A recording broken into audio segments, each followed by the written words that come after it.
வழக்கம் போல் பணியில் ஈடுபட்டிருந்த தூய்மை பணியாளர்கள் சாக்கு மூட்டையில் இருந்த பெண்ணின் சடலத்தை பார்த்து அதிர்ச்சி. பக்கத்திலேயே சுவற்றில் சாய்ந்தவாறு உறங்கிக் கொண்டிருந்த முதியவரை எழுப்பி விசாரித்த காவல்துறையினர். விசாரணையில் வெளிவந்த அதிர்ச்சி தகவல். பெண்ணை கொடூரமாக கொன்று சாக்கு மூட்டையில் கட்டியது யார்? கொலைக்கான பின்னணி என்ன?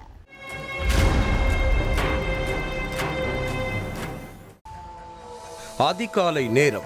தூய்மை பணியாளர்கள் வழக்கம் போல சாலைகள்ல உள்ள குப்பைகளை அகற்றிட்டு இருந்தாங்க. அப்போ ஒரு வீட்டு வாசல்ல 60 வயசு மதிக்கத்தக்க முதியவர் ஒருத்தர் செவத்துல சாஞ்சு தூங்கிட்டு இருந்தார். அவருக்கு பக்கத்திலேயே ஒரு பெரிய சாக்கு மூட்டை ஒன்றும் இருந்திருக்கு. அதை பார்த்த தூய்மை பணியாளர்கள் சார்னு முதியவரை தட்டி இருக்காங்க. ஆனா முதியவர் எழுந்துக்கிற மாதிரி தெரியல.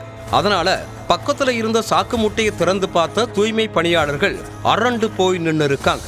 ஏன்னா அந்த சாக்கு மூட்டைக்குள்ள ஒரு பெண் சடலமா கிடந்திருக்காங்க. உடனடியா போலீஸுக்கு போன் பண்ணி தகவலை சொல்ல அடுத்த கொஞ்ச நேரத்திலேயே ஸ்பாட்டுக்கு வந்த போலீஸ்காரங்க அந்த பெண்ணோட சடலத்தை மீட்டு போஸ்ட்மார்ட்டத்துக்கு அனுப்பி வச்சாங்க.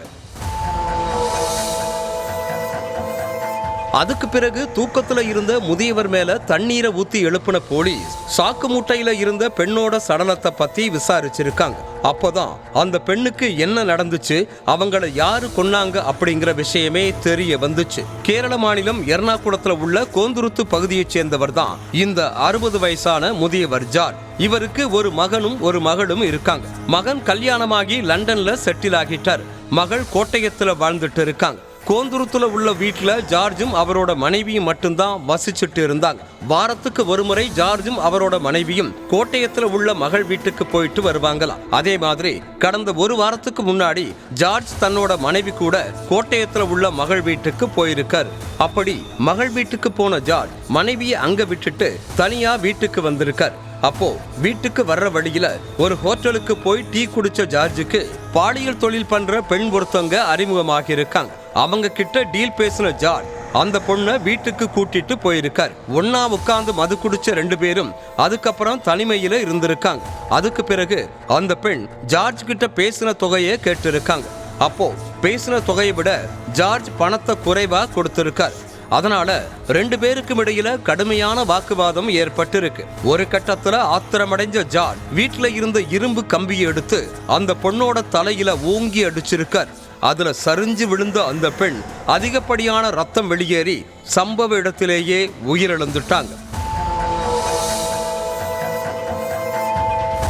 அந்த பெண் உயிரிழந்ததும் பதறிப்போன ஜார்ஜ் சடலத்தை அப்புறப்படுத்த திட்டம் போட்டிருக்கார். அதுக்காக அக்கம் பக்கத்துல உள்ளவங்க கிட்ட போய் தன்னோட நாய் செத்து போயிருச்சு, அதை அப்புறப்படுத்துறதுக்கு சாக்கு மூட்டை இருந்தா கொடுங்கன்னு கேட்டிருக்கார். ஆனா யார்கிட்டையும் சாக்கு மூட்டை இல்லாததால பக்கத்துல உள்ள கடைக்கு போய் ஒரு பெரிய சாக்கு மூட்டையை வாங்கிட்டு வந்த ஜார்ஜ் அதுல அந்த பொண்ணோட சடலத்தை திணிச்சு கயிறால கட்டிட்டு அதை தூக்கிட்டு போய் ஆள் நடமாட்டம் இல்லாத இடத்துல தூக்கி வீசுறதுக்கு எடுத்துட்டு போயிருக்காரு. அப்படி வீட்டுல இருந்து சடலத்தை தூக்கிட்டு போன ஜார்ஜ் மது போதையில சடலம் திணிக்கப்பட்டிருந்த சாக்கு மூட்டையை கீழே போட்டுட்டு சுவத்துல சாஞ்சு தூங்கிட்டார். மறுநாள் காலையில அந்த வழியா தூய்மை பணியாளர் ஒருத்தர் வந்தப்பதான் இந்த கொடூர சம்பவமே தெரிய வந்துச்சு.